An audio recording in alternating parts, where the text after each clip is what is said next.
Welcome to our next session on Ayurvedic tips for busy people. Especially this is a little advanced for our graduates and students of Maharishi Ayurveda. The theoretical foundation of Ayurveda is Sankhya. Sankhya means enumerating. Maharishi explains this, the enumerating quality of consciousness that enumerates all the aspects of creation. And we'll go through those and see how they impact our physiology and our health. So Sankhya is the enumerating quality of intelligence of natural law, according to Maharishi and Maharishi Ayurveda. One of the six darshanas, sometimes known as the six systems of Indian philosophy. Nyaya, Vaisheshika, Sankhya, Yoga, everybody knows about yoga, Karma Mimamsa, and Vedanta, end of the Veda, the state of unity. So these six systems are aspects of natural law, the Vedic science, which unfold and elaborate and give the experience of the Veda, of knowledge of natural law. And so this is, Nyaya is distinguishing and deciding and justice. Vaisheshik is specifying the main constituents of creation, including the five elements and direction and space and time. And Sankhya is enumerating the 25 constituents of creation, 25 tattvas. So this is one of the foundations of Ayurveda, is understanding the constituents of creation and how to use those constituents and balance those constituents to maintain a healthy physiology that can live a long time. So this gives insight into our integration of our life with the cosmos. And everything in creation is composed of these 25 elements of Sankhya. And here's a picture.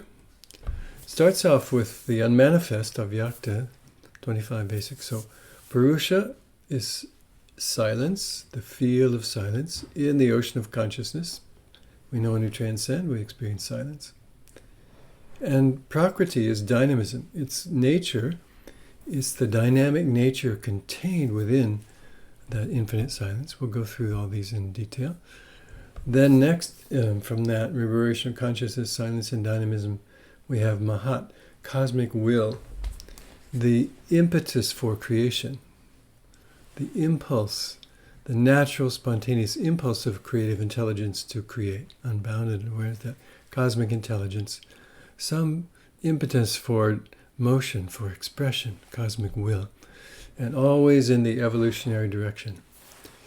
Maharishi would often explain that the main force of evolution is the force of creation, is the force of evolution, guiding everything towards more and more evolution. And then that impetus for expression, then there needs to be, it can't just be one unbounded ocean without any differentiation. So there's that principle of individuation. Some impulse, okay, we're going to have some evolution, we're going to have some movement, we're going to have some expression. So expression of what? Well, everything's an expression of the ocean, but the ocean has numberless waves, different qualities of waves. And like that, consciousness expressing, there's some individuation. There's going to be different things. So there has to be some principle of individuation, one thing from another. And then there's the level of mind, and at this level, cosmic mind, that level of intelligence which can experience the flow of consciousness and the flow of intelligence, can experience that medium is called mind, manas. Individual mind, there's cosmic mind in Sankhya, and then giving rise to individual mind, which we all have, and we're using right now. And then there's the four fives, 20 more. So the 5 ton mantras are the essences of the senses, the essence of touch, sound, sight, taste, and smell. The essences. The Gyanendriya, Gyan means action. Gyanendriya means sense, and Gyan means knowledge, Karma means action. Jnana means knowledge. So the 5 means of gaining knowledge, the 5 senses, the 5 organs of senses, the ears, the eyes, the nose, the tongue, and the skin. Now karmandriyas, in the organs or senses of action, 5 organs of action. And we'll see what those are in a moment. And then we have the 5 elements hidden behind my picture here, the 5 Mahabhutas, the 5 great primordial elements, earth, water, fire, or space. So again, Purusha, silence, Prakriti, dynamism, Mahat, cosmic will, Ahamkar, ego, Manas, mind, the 5 organs of action, the 5 senses, the 5 essences, tanmatras, and the Mahabhutas, the 5 elements. Okay, one by one. Purusha is silence, pure, unbounded field of silence, the holistic self, unbounded awareness in its silent mode. In the Vedic tradition, it's called Shiva, infinite silence. That quality of intelligence which is completely self-sufficient and non-active. Then Prakriti, or dynamism, is the nature of the self. So consciousness, knowing itself, sets up a reverberation. Because it's consciousness, it knows. And what does it know at that level? There's only one thing, unbounded ocean of consciousness, it knows itself. So that sets up this reverberation of consciousness called prana, life force, that reverberation of consciousness knowing itself. So we have this sense of dynamism, knower, process of knowing and known, that primordial symmetry breaking which begins to warm up the ocean of consciousness in preparation for expression. And then Mahat, cosmic mind. So we can experience that as broad, expanded thinking when we're more in tune with natural law, with the environment, with the cosmic mind.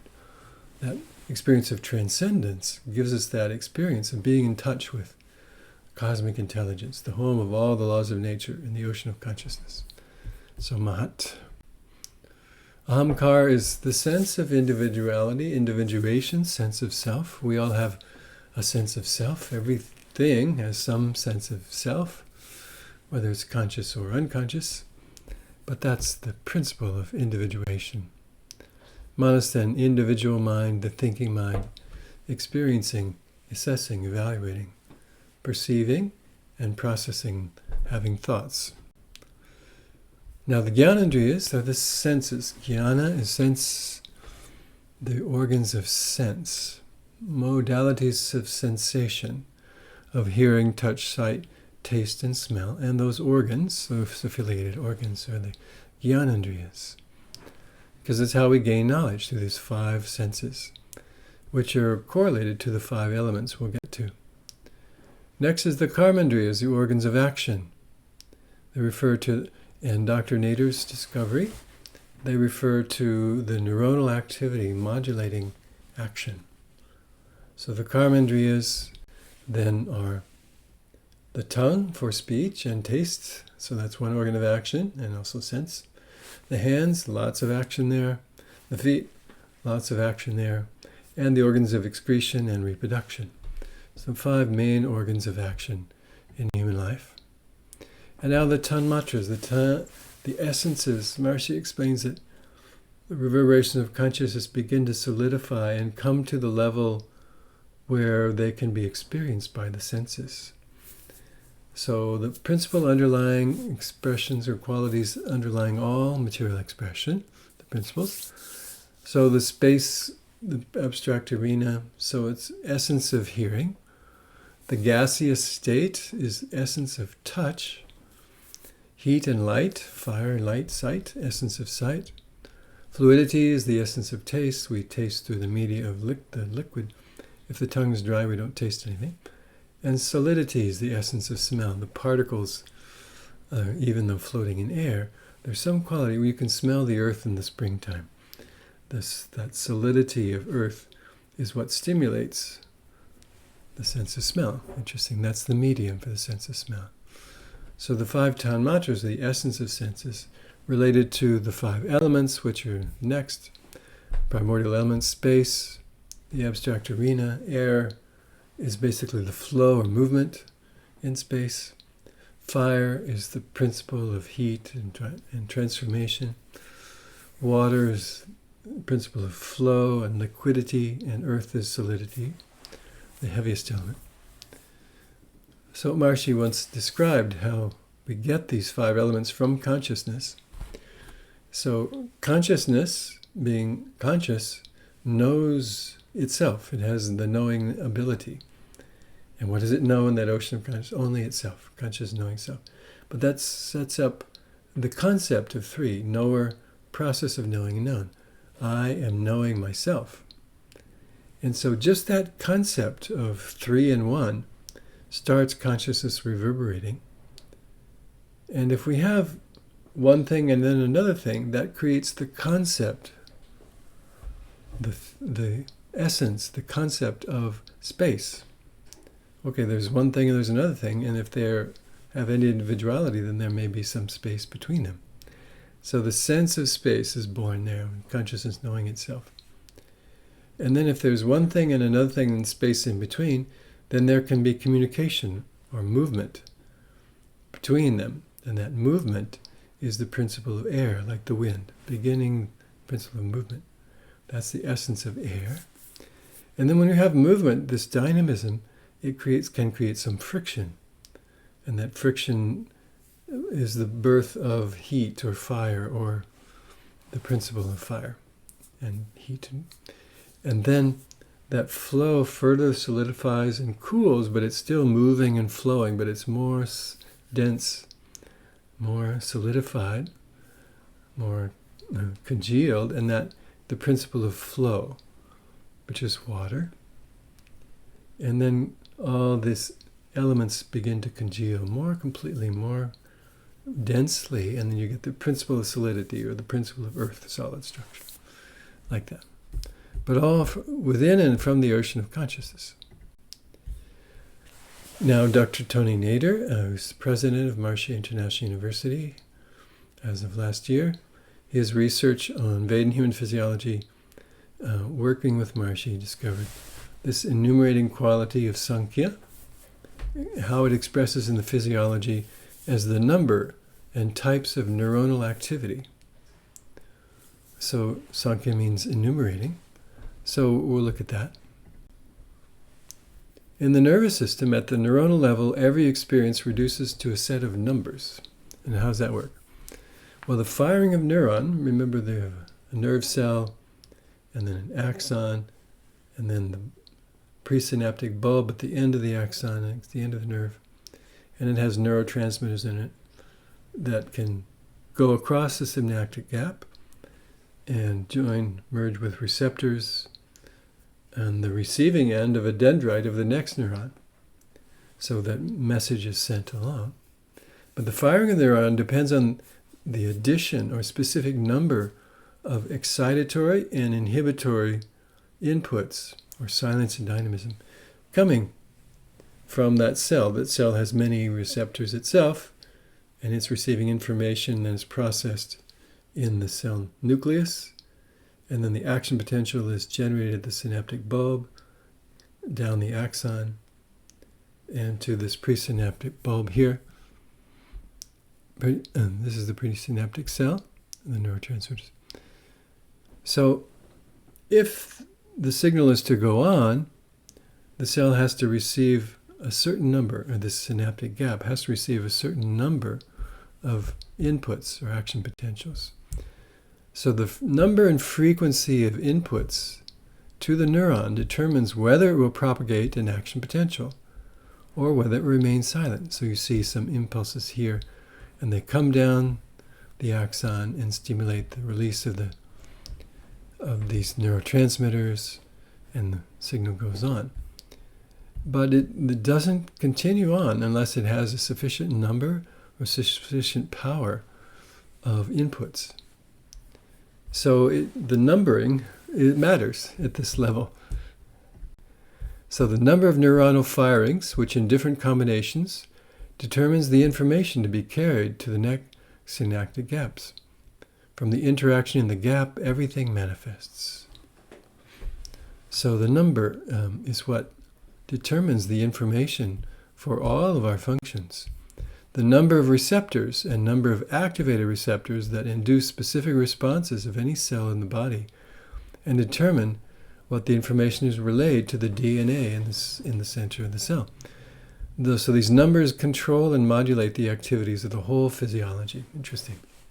So from a neurology perspective, the numbers matter. Sankhya. So there's a sequential emergence of creation embedded in this system of Sankhya. So we have silence and dynamism, pure consciousness. And from that emerges the cosmic intelligence, cosmic will, or Mahat. And then the ego, as we discussed that sequence, so there's a reverberation of consciousness, then an impetus to move, to evolve. And then we have some principle of individuation, or hamkar, ego. And here's from some actual Sankhya sutras. Sankhya is a set of sutras, or concentrated expressions of knowledge, like a thread. So the first one is individuality. Individuality is the thought of the self as separate. That's 2:15, chapter 2, verse 15, Sutra 15. Interesting. So just the individuality begins with that cosmic mind, that thought of self as some entity separate from another self. The result is that the mind, 5 senses, organs of action, and 5 subtle essences or tanmatras. So the result of that, spontaneously, that individuation, then we have the organ of experience, or the sense of the mind. And then how does the mind gain information through the 5 senses and the 5 organs of action, and then the 5 essences of the senses. All these things go to begin to structure an individuality. But the nature of the mind is pure. It arises from modified individuality. So manas, mind, its nature is pure. It's called sattva in the Vedic tradition. The name for mind is sattva, purity, pure creative potential. And that comes from this modified individuality, when that cosmic value begins to individualize. And then we have a mind, an experiencing mode, an experiencing organ, the mind. The mind is internal along with the intellect, senses, and organs of action. So all of that is within the individual in the inner realm. But of course, mind, intellect, senses, organs of action, they're all part of the individual inner physiology. But, and of course, they connect to the outer physiology. So Scripture says that individuality does not consist of the gross elements. Okay, because the individuality is that all these expressions of consciousness which then give rise to the physiology. So consciousness is primary, physiology is secondary. So these inner values are not made of the elements, the gross elements. They're these subtle aspects of intelligence, mind, intellect, ego, and the essences of the senses. And that's so you get a flavor of how Sankhya goes. So now, ahamkara, an ego, an individual, can have 3 basic qualities: sattvic, rajasic, or tamasic. So sattva means purity, pure creative potential, the nature of the mind, purity. So that purity is the subtle aspect, the subtle essence of creation. Pure creative potential, we could say. But then we have 2 other, they're also called the gunas, the mahagunas of nature, the qualities of nature. Rajas is the spur to action, Maharishi explains.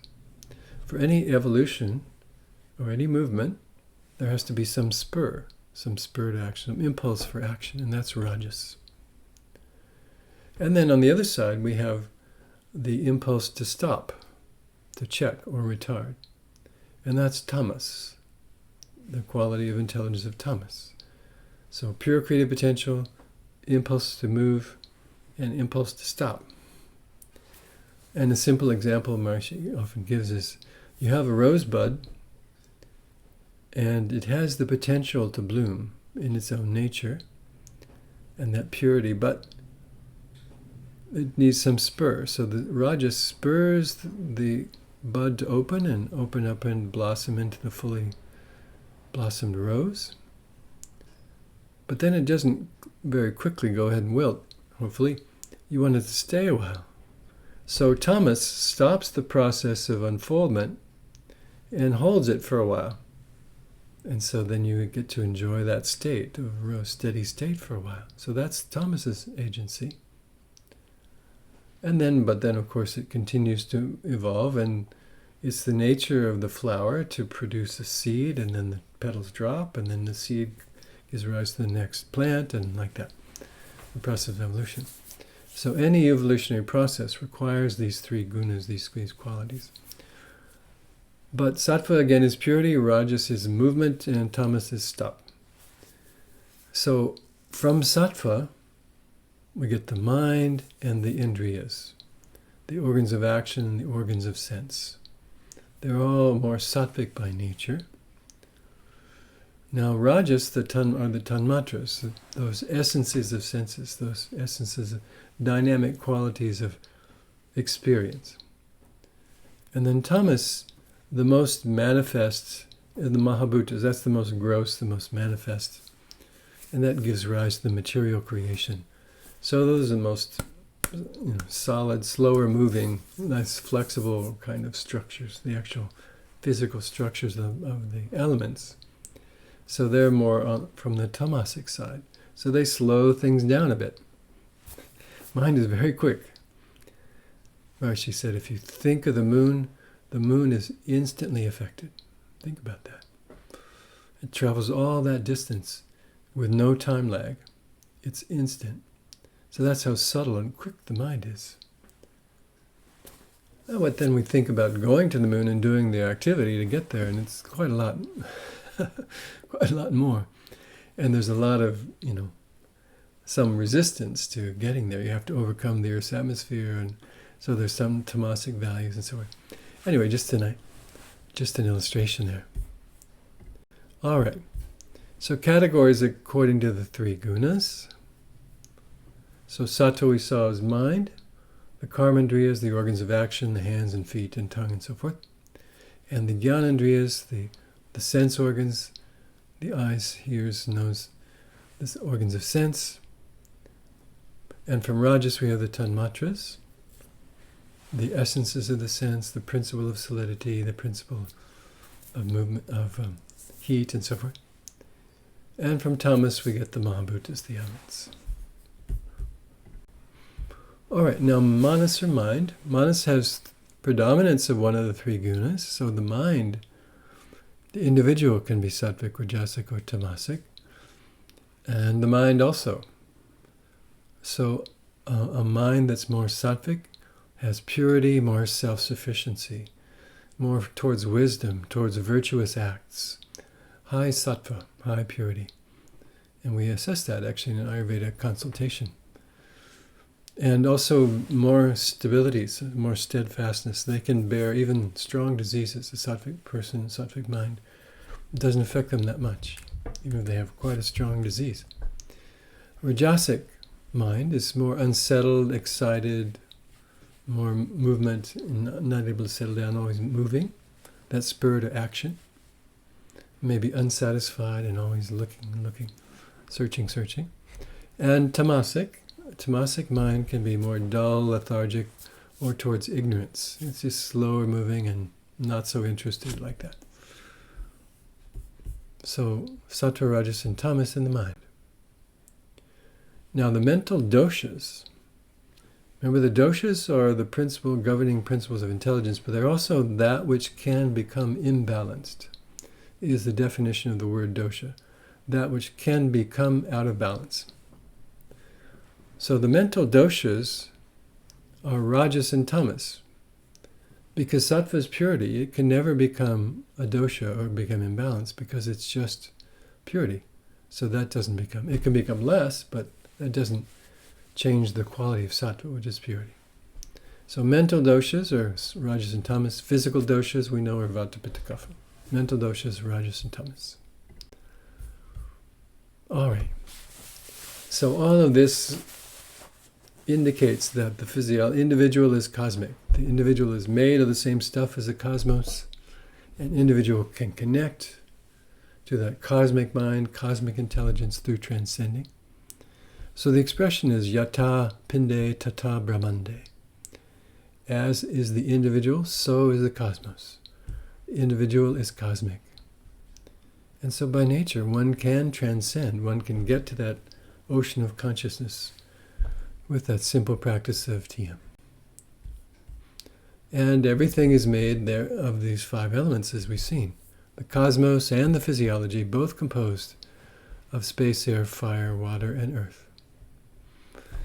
And even modern cosmology indicates that, all these cosmic processes of stars and explosion of stars, and then in the heat of the star, or in heat of these suns or stars, you get this combination of elements forming the heavier elements, and then those heavier elements are floating around, and then they get congealed and become planets, and then plants and animals and human beings and everything else. So we know the 5 elements make the 3 doshas. So air and space, like the wind, is vata. Fire and water, heat transformation and digestion, is pitta. And water and earth, structure, cohesion, lubrication, that's kapha. So when we balance the 3 doshas, we are making use of and balancing the 5 elements. And we may know that the 6 tastes directly impact the elements and the doshas through the elements. So sweet taste is earth and water. It's heavy. It's the most nourishing taste. Sour is earth and fire, so it has some heaviness and it has some heat. It's because sour, we know you taste that little bit of sharpness in the sour taste. And salt is fire and water. In the body, wherever water goes, the salt goes with it. The process of osmosis through cell membranes and all of that.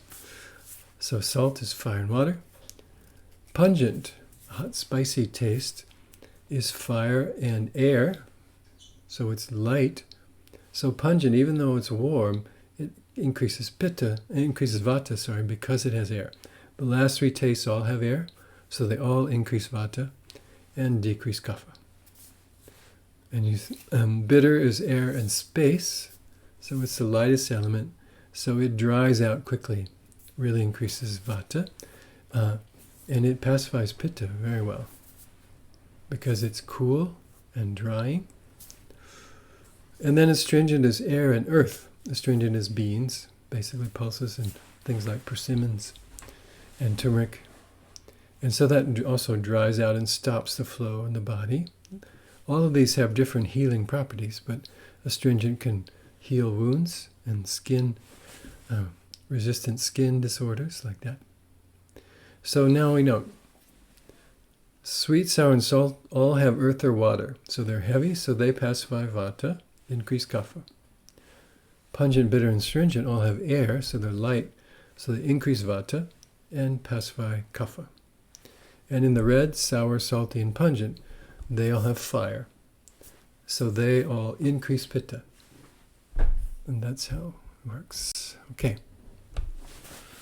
So coming to our conclusion then, structure of the creation. The whole creation is an expression of consciousness. Consciousness, the unified field, vibrates within itself and expresses first as silence and dynamism, Purusha and Prakriti. Then the unified expresses as 3, knower, process of knowing, and known, Rishi, Devata, and Chandas. And then the next stage of elaboration is the quantification, Sankhya, of the 8-fold expression of ego, intellect, mind, and the 5 elements, as we see. The 8-fold Prakriti that we know is the 8-fold divided nature. So now, what do we do with all this for the physiology? And the approach to treatment then is we can approach balance from the mental side by enlivening the unified field directly through our transcendental meditation. mind settles and comes to that unified field, source of thought. And we can approach from the physical side by balancing the 5 elements, earth, water, fire, and space, and the 3 doshas, same thing. And we apply herbs, spices, foods that pacify and balance the elements and doshas, and also through the 5 senses. We'll see in a moment in our tip. So Sankhya is considered to be the basis of Ayurveda, enumerates the 25 major constituents of creation. And this gives us insight into how we're connected, individual to the physiology, to the cosmos, because everything is composed of these 25 elements. So, coming to our health tip. It's good to take the MIU Self-Pulse reading course, 16-lesson course online, or have an Ayurvedic consultation so that we know the state of our doshas and what needs to be balanced or pacified. And then we balance those. We can also balance them through the 5 elements, the 5 senses, using the 5 senses. So, for example, through the sense of hearing, we have Maharishi Gandharva Veda. This Vedic music, according to different times of day, will balance the whole physiology and make it more in tune with the laws of nature at that time of day.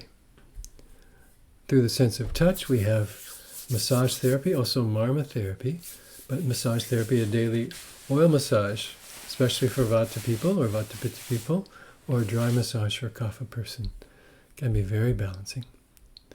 And for sight is obviously Pitta, so color therapy and Maharishi light technology with gems is a modality that is available, where a person is lying comfortably and they have these gems, lights shining through precious gems on the different energy centers in the body, really help to restore balance. And tastes, which balances Kapha and Pitta, dosha balancing diets. So we have Vata increased, we do a Vata pacifying diet with warm, oily food, sweet, sour, and salty tastes, and eaten on time on a regular schedule. And smell balances also Kapha, the dosha diet also. And we have Maharishi aromatherapy. We have actually masters in Maharishi aromatherapy at MIU. So these different herbal essences powerfully impact the whole brain physiology and the whole psychology and the hormonal system and everything. And that can be very effective. And so finally, the tip then is to choose one modality, maybe that we've wanted to do or done partially, and we want to try. And think about strategies of how we'll implement that modality.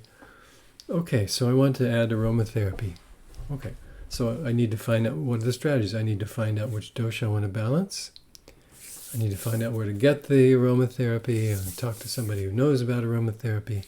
Maybe have a consultation. There are Maharishi aromatherapists. Right? What are the strategies? And go get some and get a diffuser of some kind and then put it in a convenient place, maybe by your bedstand or on your dining table or somewhere where you'll use it.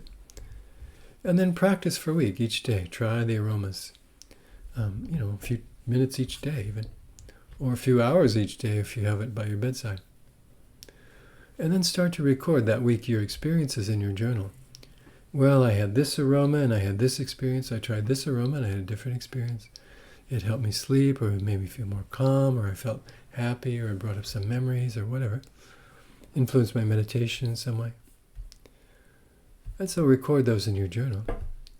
And once that's stabilized, then you might like to choose another modality. There are many modalities in Maharishi AyurVeda. So this is some ideas about how Sankhya, the quality of enumerating, is the essence of Ayurveda, the foundation of Ayurveda, and how to use those principles to restore balance.